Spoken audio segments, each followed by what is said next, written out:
Hey everybody, welcome back to Shock and Shock. I'm your host, Herschel Gillis, and the reason I look like an Amish man today, shout out to all the Amish people who aren't watching this, is because I'm home from work right now, and I took my tie off, so, yeah, that's where we're at today.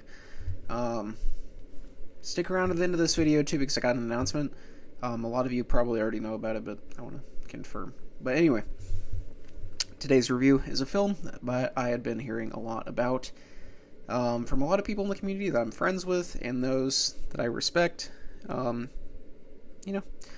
it was a testament to my ability to manage money that I didn't just buy this film. I bought the 14-film box set of the director, and, a lot of you have seen me talk about this already if you follow me on Instagram, but I got the Dungeon of Andy Milligan box set. Now, I'm going to be doing a full series on every film in here, not in a row, so don't worry about that, but I am going to be covering every film in this box set at some point in time. But today's review is for the 1968 film Seeds by Andy Milligan. Now, before I get into this, I just want to say that Seeds is a movie that a lot of people are really gonna not like, and that's sort of the point of this, and I'm gonna talk about that. But Seeds, essentially, is about this very, very dysfunctional family who comes to visit their alcoholic geriatric mother who is in a wheelchair.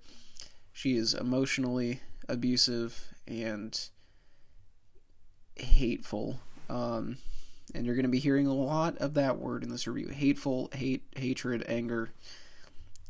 There's a lot of it. She doesn't want the family to get together, but it's organized by one of her children. And, yeah, slowly, one by one, we start learning things about this dysfunctional is not even the word, family, and they begin to get killed off one by one.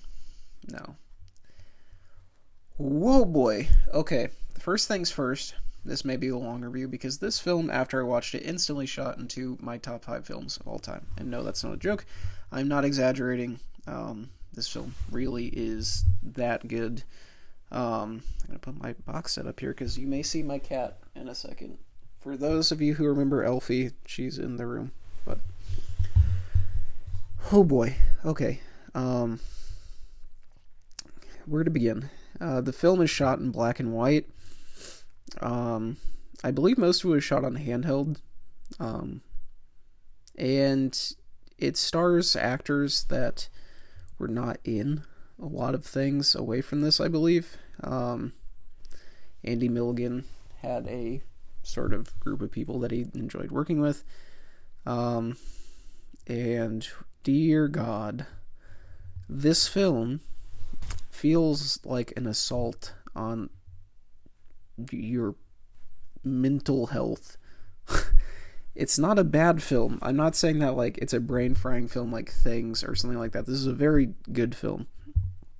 But this is a film that just radiates hatred and anger, and it feels like this is a film that doesn't want you to watch it.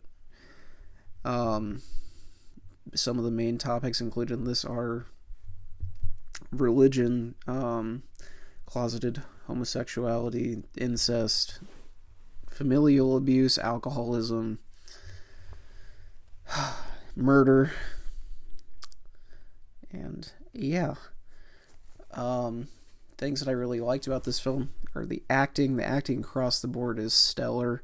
Every character in the family in this is just,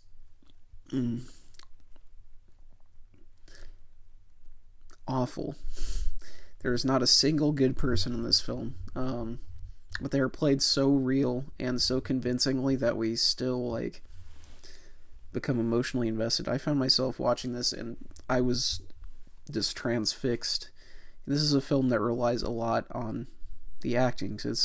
It's not as much of a horror movie as it is like this weird psychosexual family drama. slash horror movie, I guess, towards the end. But yeah, the mother in the film is without a doubt like one of the most vile, disgusting characters ever that is probably a representation of Milligan's own mother from what I've read. The characters in this, it's just, you feel bad watching this film. And you feel like it's always on the verge of like breaking apart.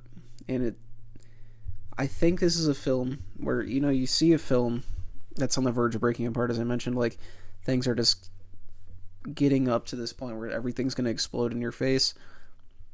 This is the film that everything's exploding all the time. It is just angry, and it's like a scream into the abyss of a film.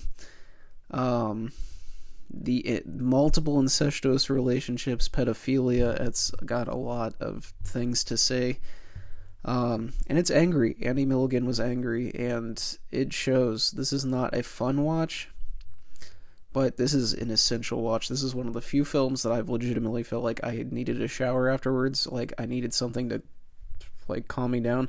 It kept me up at night thinking about this film. The music in this fits really well.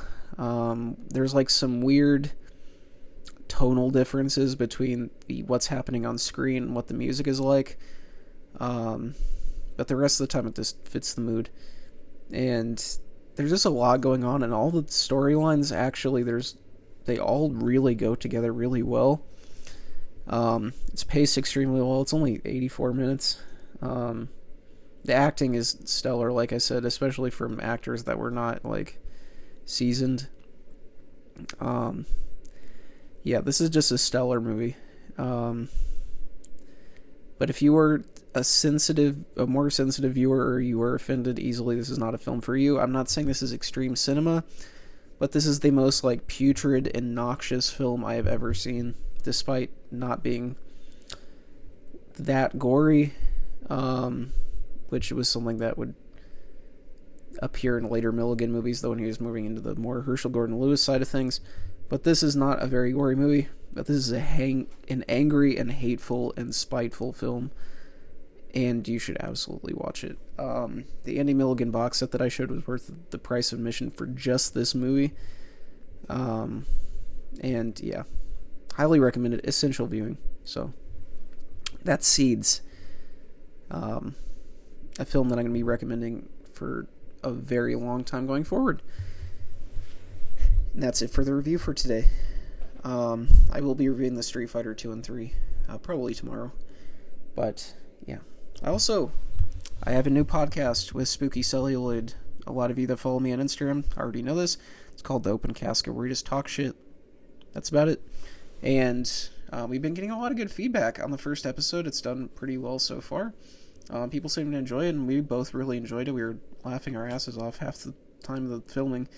We're going to be back in a couple of weeks, hopefully with the Sick on Cinema Boys. And yeah, thank you for the love and support we've received on that, on behalf of Spooky and myself. Make sure to subscribe to Spooky Celluloid's channel, of course, if you're not already. Subscribe to me if you haven't already. Keep your notifications on, and I will see you guys tomorrow. Make sure to check out the Open Casket too. It's on Spotify and Spooky Celluloid's YouTube. Thanks, guys.